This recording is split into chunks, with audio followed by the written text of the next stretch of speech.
अस्सलाम वालेकुम। तो आओ मैं आपको दिखाता हूँ यहाँ की बारिश किस तरीके से और कैसे होती है। ये देखो, पूरा अंधेरा छा गया, मतलब आप समंदर के ऊपर देख सकते हो।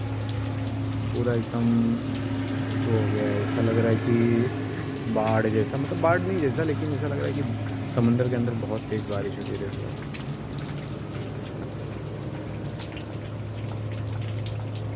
ये देखिए।